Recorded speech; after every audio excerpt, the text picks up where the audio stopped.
Your time has come. This fiend has been twisting my tongue like basically every time I have to read more than 2 of her lines in a row. And despite her being just an overall loud nuisance, I kind of actually like her. I don't know, she just brings like a very unique energy. Not to mention that I personally only have, I think, 2 identities of hers. So I'm really curious to see what else is there. And first on the list is actually one that I have. I think. I'm pretty certain I have this one, I just haven't updated it. Golden Boots is a kind of a weird choice. I like the red blade, it's very simplistic, but you know. I would say that it's well put together and I like the red and black color scheme. That being said, it goes into the place where almost all the 2 stars go. Oh wait, that's another one that I have. Both identities that I have are literally the first on the list. So yes, Nagaloon Hammer. I actually liked this one a lot because I got to see her be a little bit unhinged. I like her voice lines in it. Like, I'm not a huge fan of like heavy characters, you know, knights in armor and stuff. But again, nail and hammer works fine. This animation is fun. The voice line that accompanies it is pretty cool. I kind of hesitate to put it here. The core concept of Nagaloon Hammer is like more interesting than some of these. At the same time, for most of these characters, it is kind of just the same thing, right? It's just like this knight in armor with the insignia and the hammer and nail and all that. So in isolation, it's somewhat interesting, but there's not much that makes it stand out amongst the other units in this line, at least. Spoilers, but I also have the Heathcliff Nagaloon Hammer. I have like every Nagaloon Hammer now that I think about it. I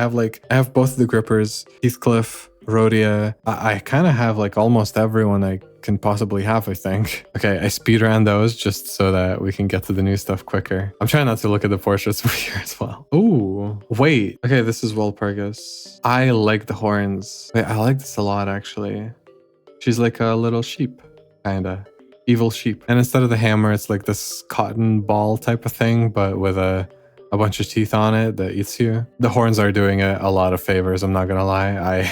I'm a huge fan of horns, as you might imagine. So personally, I'm gonna put it in really cool. Blade Lineage Salsu Don Quixote. Another Blade Lineage unit.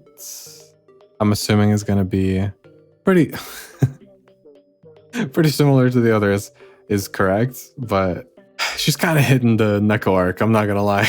It's actually so close that it almost feels like an intentional reference. And it actually carries over to the sprite. Okay, fair enough, fair enough. I mean, it's another Blade Lineage unit, and they're usually not super exciting. I kind of liked the Faust one, but this one is just fine. It's whatever. I feel like the facial detail is not quite enough to bring her over this threshold. I could maybe conceivably put her here, but that would also feel kind of unfair because it is the 2-star unit. I feel like it belongs here instead. Now, for the real deal. W Corp L3 Cleanup Agent Don Quixote. Is that the one with the... Yes, the one with the cap. Okay. She has a common theme of these kind of brown gold boots in almost all of these. Even though everything else changes quite a lot. I mean, besides her hair, maybe. I'm pretty sure so far in every single one of these, she's had a different weapon as well. I mean, it's just kind of whatever. Once again, I'm assuming it's one of the earlier units in the game. Yeah, it came out years ago. Did I put it in outright boring? I did put both Faust and He Sang a little bit higher. But I think I put them there partially because of the splash art. And this time, the splash art isn't really doing it for me. Cinq Association South Section 5 Director Don Quixote. Okay. I don't know the name of this. This is not like a cowboy hat, but I enjoy brimmed hats personally. With the feathers on it. I kind of love how just excited she is. Kind of looks like one of those, oh my god, what are the bull people called? Yes, that's the vibe that I'm getting. She kind of looks like a matador here. It's honestly pretty fun, but definitely goes into not my thing. This kind of aesthetic, this kind of style just doesn't speak to me, but it is nice to see her having a fun time. Okay, the middle little sister Don Quixote. Ooh, I'm so mad. I forgot that they do the chains. I really don't like the chains, man. The excessive chains. Everything else is so good. The jacket and the tattoos and the bindings. I was about to freak out, man. This is perfect. I'm so into this. I'm so into this, except for the huge stacks of chains. Oh, and the tattoos glow. But man, and both of the splash arts are also really good. Man, this docks so many points just because of if they were to just remove this, I swear on everything. I know that's not just an anime trope, but I like the bandages as a bra type thing. An open jacket like that with just tattoos. Like, I really, really like this in every way except for this, man. I'm so mad. I'm so upset. This is the first one that I really, really like, and it's so close to greatness. And the thing is, the chains are not even used in like a fight, right? I kind of assumed they would be used as a weapon because they're so abundant. I thought that she would be like whipping them around or something. Not really. Like this would have been here. I'm not joking. This would have been here, if not close to, like it would have been, but I can't. Don't get me wrong. If I got this unit, I would still be very happy. This is amazing. At the very least, we're starting to kind of pick up a little bit, right? T-Corp Class 3 Collection Staff Don Quixote. Is that? T-Corp is the one... Okay, we're about to start Kanto 6, so we're going to be in T-Corp soon, but we already saw a glimpse of it in Kanto 4. So she's one of those fellas. Oh. Okay.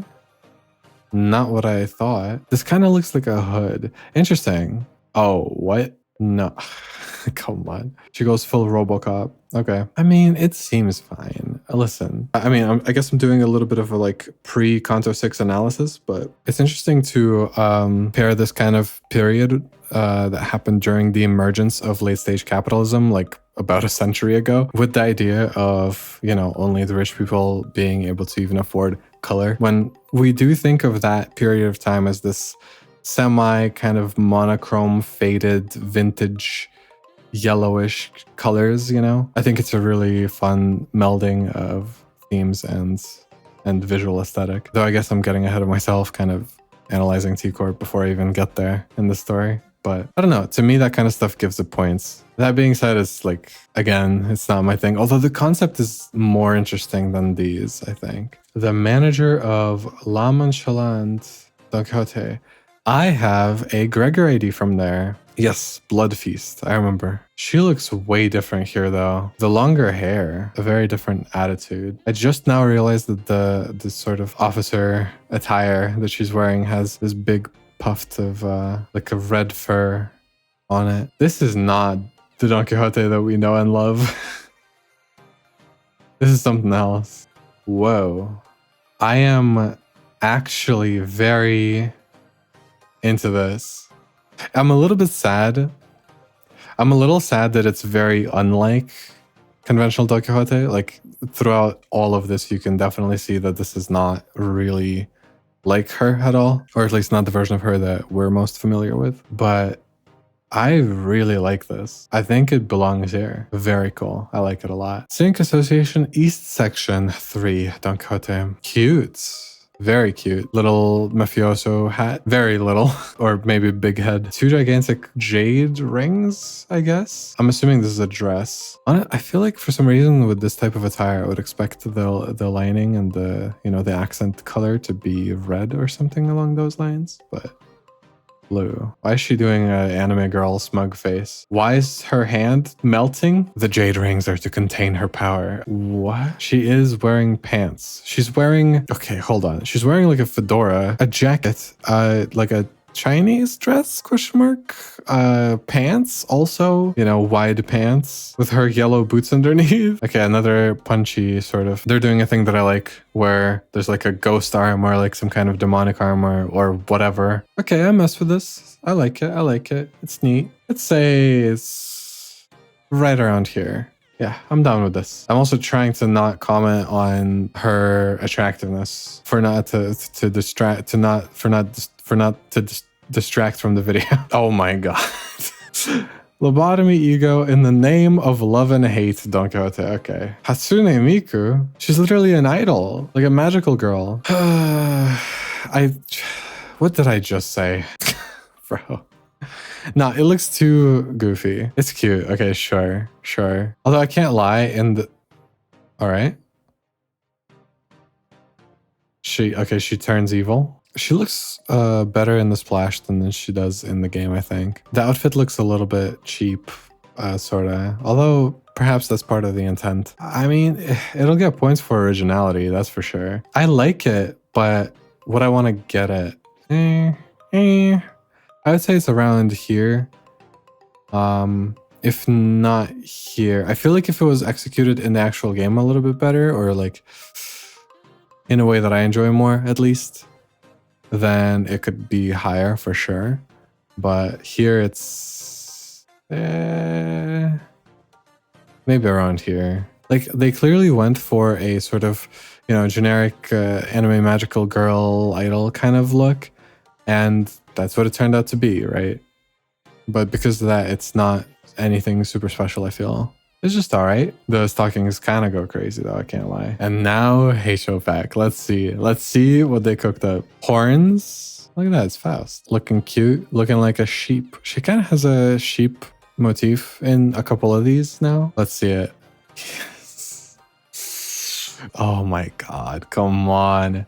This type of pupil is so raw, man. It just looks so good. The blindfold over one eye. The texture on the weapon is so, like, all of this is textured like horns. And the fit is so good. Absolutely decked out. No, man, I'm so biased. This would be so dumb.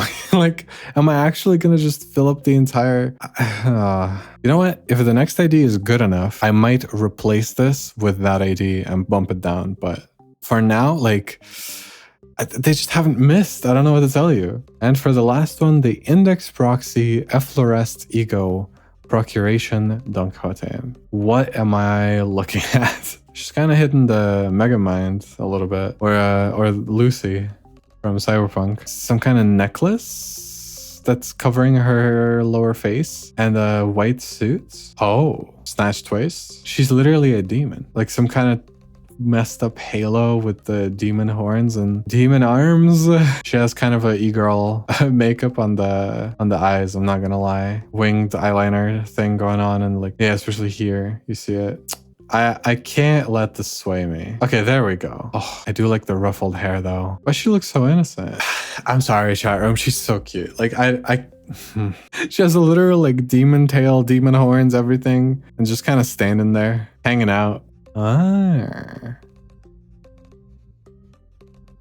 kind of wish that she did something a little more extra in her, you know, animations. I am really into it, but I don't think it quite beats this out. Like, they're close as well, man. As always, the later seasons seem to kind of come in clutch for the tier list, huh? I am actually looking for a Don Quixote unit to fit into my current team, which is kind of like a burn, bleed, poise team. Mostly maybe poise and bleed, but I don't know. It's kind of hybrid, a bunch of stuff, and I wonder if this would fit well into it. Oh well, once I save up enough, I'll decide then. Until then, the next one coming up is my absolute favorite character in the game, Heishou, my goat. I'm a little worried that she's going to be one note throughout a bunch of her identities because she's like the woman with sword type. I doubt that they're gonna, you know, innovate too much in that department, but we'll see. I'm really curious. Subscribe not to miss when I put that one out, and see ya on the next Limbus Company stream. Bye bye. See ya.